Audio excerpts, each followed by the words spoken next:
Greetings, curious acolytes of the Force, and welcome back to our archives. Ancient history, especially pertaining to that of the primordial Sith, is always a hot interest of ours on this channel. In many entries on our archives, we have mentioned and explored the Great Schism and the Second Great Schism, and the resultant creation of the Sith Order as we know it. However, one thing that we have not done before is create an entry all about the single man who spearheaded this reformation in the first place, the leader of the ancient Dark Jedi, and one of the first ever, if not the first ever, true Sith Lord. That man's name was Ajunta Pall. His life is very interesting, as we get a play-by-play of his deeds from various second-hand sources. However, there has never been a comic or novel from the perspective of Ajunta himself. The only time in any of the lore that we really get a first-hand account on things is when Revan meets this melancholy spirit of Ajunta Pall in the Valley of the Dark Lords on Korriban. But that is why we are here, my friends, to bring together all the accounts of Ajunta Pall's story and tell it chronologically, and also why Ajunta Pall may not have been as evil as some seem, and why he actually may have regretted turning to the dark side. So let's open another holocron and dive straight in. Our story begins around the year 7000 BBY. Ajunta Pall started his story the same way as many other Sith Lords, as a Jedi. He was a member of the Jedi Order on Ossus. Since the First Great Schism, the Jedi Order had outlawed the practice of the dark side entirely, since it managed to corrupt so many of their order back in the day, and it caused one of the greatest conflicts their order had seen, known as the Force Wars. We aren't told exactly how he came across this information, but he eventually does his studies on the dark side, and Master Pall discovered the secret of creating and shaping life, which was basically the practice of Sith alchemy,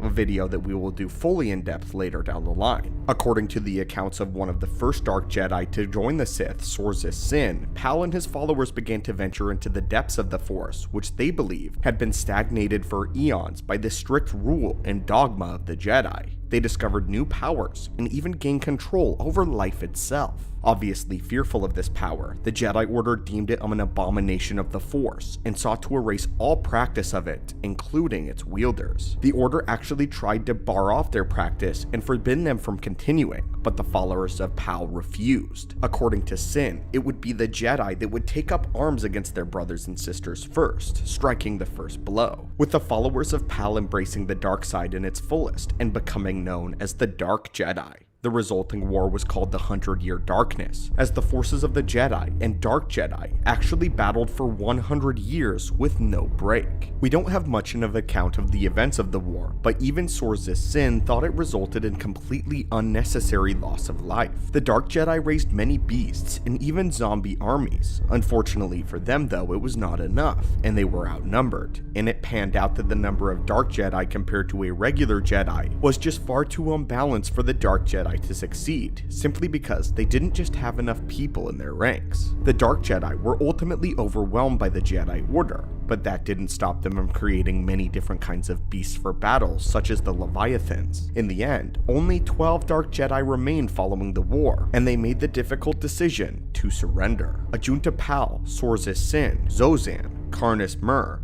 Drapa, and the remaining Dark Jedi followers all got aboard a ship and were banished into the unknown regions of space, a harsh punishment to the Jedi. With no course to plot, the Dark Jedi surely would have perished out in the middle of space had Sorzus Sin not followed the call for the dark side itself and found the Sith purebloods on the Sith homeworld of Korriban. Ajunta Pall wasted absolutely no time when he landed, along with his comrades, as they quickly demonstrated their power and familiarity with the dark side and the Force to the Sith people, and established themselves as the gods of these Sith purebloods. The Sith, under their king Hakagam Grosh, initially resisted the Dark Jedi's attempt to attain their knowledge and subjugate them. However, Pall managed to recruit the king's shadow hand, who was basically a second-in-command, to their side, with the result that Grosh was betrayed by the Jedi, and Pall personally executed Grosh with his own sword. Following this, the Dark Jedi began to be known to the Sith people as the Gen Ari, which was the Sith tongue meaning Dark Lord, and Dark Lords they were. The Gen Ari built temples and palaces to themselves on worlds like Zyos, and brought the Sith people under their complete control. We all know about this side of the story, but getting back to Ajunta Pall himself, he would rule as the main Dark Lord until his eventual death. Ajunta would learn the ability to cast his spirit out beyond the physical death,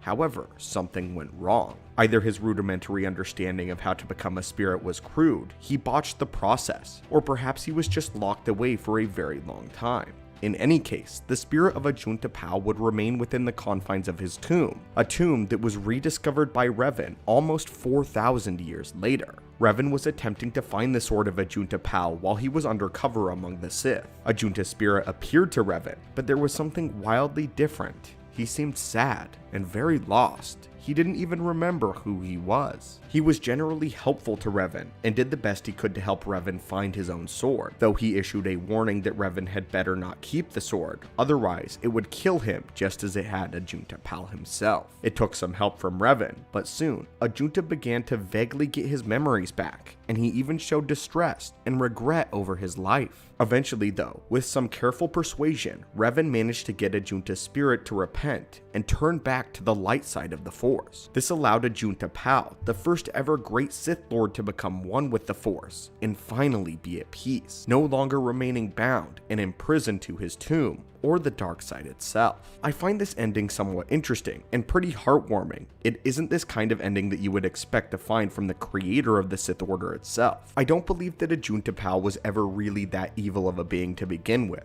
and I would even venture to say that he may have been more like Darth Vectivus, a man who was curious about the deeper mysteries of the dark side. Though unlike Vectivus, he was not provided with a safe and stable environment in which to undergo his studies, and was immediately thrust into conflict and a war with the Jedi. Although his experiments were inhumane, he doesn't strike me as someone who would have intentionally created what the Sith Empire turned out to be. Unlike his comrades such as Zozan, Sin, and Karnus Mur, he wasn't especially cruel and wasn't really preoccupied with Sith artifacts like they were. It's somewhat telling that deep down, Ajunta was a really good person whenever his memories of the dark side were stripped from him. It perfectly foreshadowed Revan's own journey in having his memories of the dark side removed as well. When the both of them gained their memories back, they showed remorse and learned from their mistakes, and would go on to become one with the Force in ultimate peace. But my friends, what do you think of Ajunta Pall? Do you agree with us that he wasn't as evil as he seemed, or perhaps as he was deemed by the Jedi initially? Or do you think that he deserved redemption at all? Let us know your thoughts down below. And as always, my friends, may the Force be with you, and have a great day.